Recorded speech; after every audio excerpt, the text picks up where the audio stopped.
울리히 교수는 우리 앞에 도래한 위험사회에 대한 두 가지 대응에 관심을 가져야 한다고 충고합니다. 하나의 대응은 현대 과학기술에 대한 성찰적 반성의 강화입니다. 인류에게 풍요와 편리를 제공하기 위해 발전된 과학기술에 대한 맹신을 하지 말아야 합니다. 과학기술이 가져올 위험에 대해서, 윤리에 대해서, 사회적 영향에 대해서 깊은 반성을 하되 이 성찰적 반성을 더 강화해야 한다는 것입니다. 다른 하나는 위험사회의 도래에 대한 대응으로 하위 정치가 중요하게 떠오른 것입니다. 환경운동, 반핵운동, 평화운동과 같은 것이 하위 정치입니다. 위험에 대한 대처를 정치가, 과학자, 기업인 등에게만 맡기지 말고 시민들의 적극적 개입에 의해서도 위험 대응이 이루어질 수 있다는 것이 울리히 교수의 결론입니다. 하위 정치를 특별한 사람들이 행하는 행위라고 치부하지 말고 일반인들도 자신의 일이라는 인식을 갖고 동참해야 합니다. 울리히 교수의 위험사회가 발표된 지 40년이 지난 현재의 시점에서도 그의 통찰은 여전히 유효합니다. 기후변화를 포함한 생태위기, 인류의 지속 가능에 위협이 될 가능성이 있는 인공지능이나 생명과학 등 과학기술의 발전 등의 원인으로 위험사회론에 대한 담론이 더 늘어날 것입니다. 인간은 생활의 편리함을 더하고 새로운 기회를 찾기 위해 끝없이 과학을 발전시킵니다. 그러나 그 과학의 발전에 내재된 위험을 모두 측정하고 통제하는 데는 한계가 존재합니다. 이런 예상되는 변화 속에서 위험사회를 극복하기 위해서는 국제기구, 국가 간 협업, 정부활동, 시민사회의 감시와 통제 등이 강화되어야 합니다. 그리고 개인적으로는 어떻게 나와 우리 가족에게 닥치는 위험에 대응할 능력을 키울 것인가를 생각해야 됩니다. 울리 교수의 위험사회는 1997년 우리말로 번역되어 출간되었습니다. 위험사회론은 압축산업화를 경험한 한국 사회의 현실을 분석하고 인식하는 이론 축의 하나가 되었습니다. 다수의 사회과학자와 자연과학자들이 이 울리히 교수의 이론 틀에 기반을 두고 위험사회로서의 한국 사회를 분석하였습니다. 앞에서 언급했듯이 위험사회론의 유용성이 크게 주목된 것은 2014년 세월호 참사였습니다. 생태위기 등 울리히 교수의 선진사회의 기준으로 본 위험사회 요소에 대해 한국 사회의 위험성을 분석했습니다. 그런데 세월호 참사로 재난대처 시스템 부재와 안전불감증이라는 오래된 개발도상국형 위험이 재확인되었습니다. 이 일로 인해 한국 사회가 선진국 기준의 위험과 개발도상국형 재래식 위험이 공존하는 이중적 위험사회라는 것이 밝혀지는 계기가 되었습니다. 위험은 구조적 위험과 비구조적 위험으로 구분됩니다. 구조적 위험이란 일부 개인에게만 해당되는 위험이 아니라 한국 사회 전체가 영향을 받는 위험입니다. 위험 발생 원인도 구조적 위험, 즉 사회 운영 체계와 관계가 깊은 위험입니다. 구조적 위험은 사회에 끼치는 영향도 광범위합니다. 1994년 성수대교 붕괴 사고, 1995년 대구 지하철 공사장 폭발 사고, 1995년 상품백화점 붕괴 사고, 2021년 가습기 살균제 피해 사건, 2024년 전세 사기 사건, 2014년 세월호 참사, 2022년 이태원 참사와 같은 사고는 사고 발생 원인도 사회 운영 체계에 있고 그 피해 규모도 사회 전체에 반향을 불러일으킵니다. 이런 사고는 모두 한국 사회의 구조적 위험입니다. 한국 사회의 구조적 위험에 대응하려는 하위 정치, 즉 환경운동, 사회운동은 일반 시민들의 노력입니다. 최근 근본 위기에 처한 한국 사회에서 우리는 대전환의 준비가 되어 있는가라는 주제로 2024년 사회 대전환 포럼이 열렸습니다. 포럼에서는 기후위기, 인구절벽, 디지털 전환, 양극화와 불평등 심화, 저성장, 지역 소멸, 지정학적 위기 등 이전과는 비교하기 힘든 폭넓고 깊은 구조적 위기를 지적하고 있습니다. 구조적 위험에 적극적으로 대응하기 위해서는 민관이 따로 없습니다. 민주주의 사회에서 하위 정치는 상위 정치에 영향을 미칠 수밖에 없습니다. 지금부터 앞에서 언급한 구조적 사회 위험에 대해 알아보겠습니다. 참사 후 조사 과정에서 드러났듯이 세월호 운항은 안전 문제가 많았습니다. 선박 안전에 대한 보장은 우리 사회가 해줘야 하는 구조적 위험인 것입니다. 예를 들면 선박 안전 감독 관청이 선박의 운행 안전을 점검하는 일을 하고 해경이 선박의 안전 운항에 대한 통제 체제를 갖추고 있습니다. 탑승객들이 안전에 관련된 복잡한 사항을 점검하지 않는 것은 구조적 위험 관리 체계에 대한 신뢰가 있었기 때문입니다. 6,000톤급의 대형 여객선을 타면서 그 여객선의 안전에 대해 탑승객 개인이 체크하지 않습니다. 평범한 시민이 현대사회의 모든 복잡성을 이해할 수 없습니다.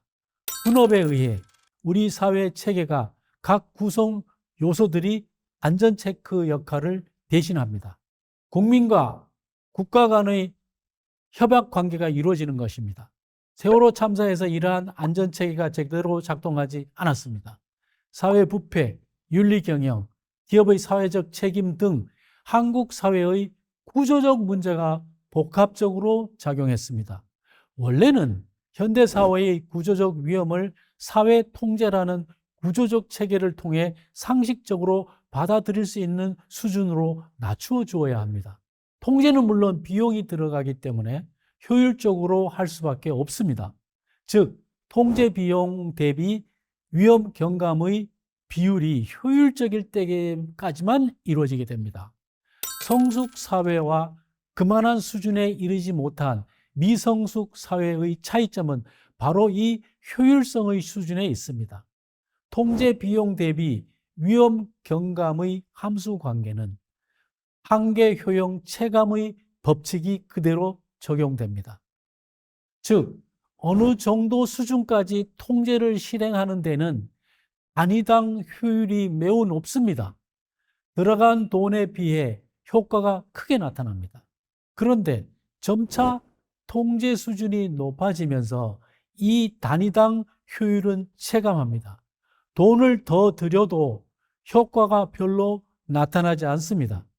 제가 유럽에 있을 때 북유럽 가족 여행을 한 적이 있습니다. 코펜하겐에서 여객선을 타고 오슬로까지 갔습니다. 오후 5시에 승선을 해서 다음날 아침 9시에 오슬로항에 입항했습니다. 4인 가족과 승용차의 운임이 매우 비쌌습니다. 더구나 1994년 에스토니아 침몰 사고로 북유럽은 선박 안전체계가 매우 높은 곳입니다. 유럽 물가가 비싼 이유도 있지만 이 비용에는 높은 수준의 위험 관리 체계를 위한 사회적 비용이 포함되어 있기 때문입니다.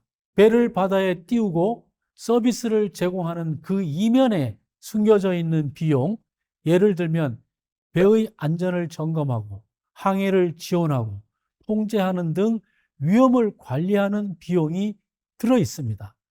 안전한 사회일수록 사회 안전 체계에 대해서는 예외 없이 까다롭고 전문성이 뛰어납니다. 물론 이를 위한 비용도 당연한 것으로 감수합니다. 위험사회를 제대로 관리하지 않으면 높은 사회적 비용을 지불하게 됩니다. 세월호 사고는 다른 나라들이 한국에 대한 신뢰를 의심하게 만들었습니다. 수출로 먹고 사는 나라에서 평판 위험을 안게 되었습니다. 나아가 우리 국민들이 느끼는 상실감과 국가 운영에 대한 불신은 이루 말할 수 없이 높아졌습니다. 1990년대 중반 이후 우리나라는 대형 재난사고가 많았습니다. 그 후 국가재난관리체계를 발전시켰습니다. 노무현 정부 때 국가홍보처장을 지낸 분의 방송 인터뷰를 통해 청취했던 내용에 의하면 이명박 정부 때 지난정부청산이라는 명목으로 국가재난 매뉴얼이 대부분 폐기되었다고 합니다. 세월호 참사 이후 끊이지 않고 재난이 발생하고 있습니다. 국가재난 매뉴얼은 정권을 초월한 구조적 체계입니다. 정말 폐기되었고 아직 복구되지 않았다면 큰일 날 일입니다. 세월호 사고 원인과 유사하게 선박구조 변경과 과적으로 1994년 발트해에서 침몰했던 에스토니아호 사고를 계기로 스웨덴은 안전강국으로 거듭났습니다. 세월호 사고와 같은 체계적 위험이 재발되지 않는 안전강국을 만들기 위해서는 어떻게 해야 했을까요? 스웨덴 정부는 에스토니아 사고 후 선박 선주나 직원들에 대한 법적 책임, 그리고 해운회사 감독을 맡은 정부기관 책임자 처벌을 넘어서 더 높은 수준의 안전조치에 치중했습니다. 제도적 장치 마련과 기술적 재정비 등 안전한 사회를 위한 100년 대계를 세우는 차원에서 안전 대비책을 강구하였습니다. 사고 다음 날부터 스웨덴, 핀란드, 에스토니아 3국은 3년 이상 공동조사를 벌였습니다. 선박 결함과 위험 인지부터 안내방송까지 20분이 넘게 걸린 선원들의 잘못된 대처가 참사의 원인으로 지적되었습니다. 스웨덴 정부는 이후 이중격법이든 여객선 선체를 삼중격법으로 강화했고 바닷물이 선내에 50cm 높이까지 차도 배가 안전성을 유지할 수 있도록 선박 건조 규정을 법제화했습니다.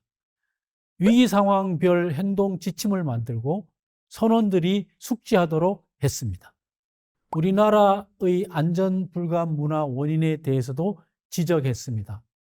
우리 사회는 유교적 전통의 권위주의로 인해 안전보다 위계 질서를 중시합니다.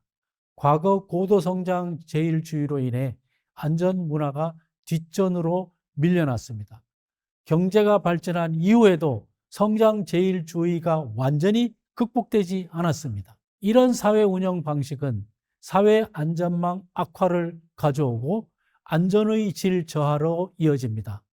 한국 사회를 안전 선진국으로 만들기 위해서는 안전 기준과 관련된 법률, 규정 등의 제도적 차원의 개선, 안전교육 프로그램 개발, 사고 대비 훈련의 정례화 등이 이루어져야 합니다.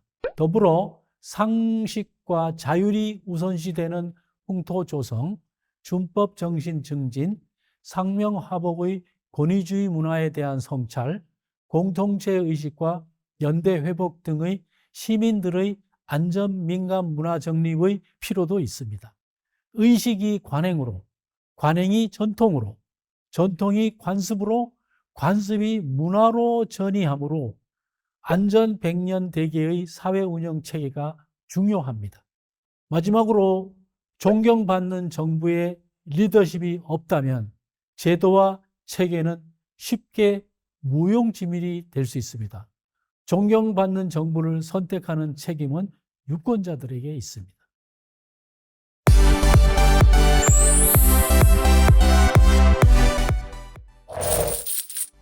독일 사회학자 울리히 백 교수는 1986년 위험사회라는 책을 출간하여 단숨에 세계적인 학자의 반열에 올랐습니다.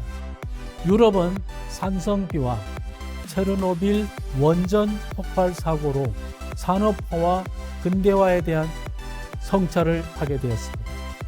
위험사회란 인류는 문명의 결과 안락함을 누리게 되었지만 위험이 따라오게 되었다는 이론입니다. 개인 위험의 관점에서 위험사회의 특징을 이해할 필요가 있습니다. 위험사회의 특징은 측정 가능한 위험과 측정 불가능한 불확실성 간의 경계가 분명하지 않다는 것입니다. 후쿠시마 원전 사고에 있어서 해일 보호 장치가 한 사례입니다. 위험사회의 또 하나의 특징은 객관적 위험 분석과 사회적 위험 인식 간의 경계가 일치하지 않는다는 점입니다. 식품안전처의 식품위생 기준은 객관적 위험 분석의 결과이며 사회적 위험 인식은 국민소득 수준에 따른 식품 안전에 대한 민감도로서 사회적 위험 인식이라고 할 수 있습니다. 이 두 가지 위험 수준은 반드시 일치하지 않습니다.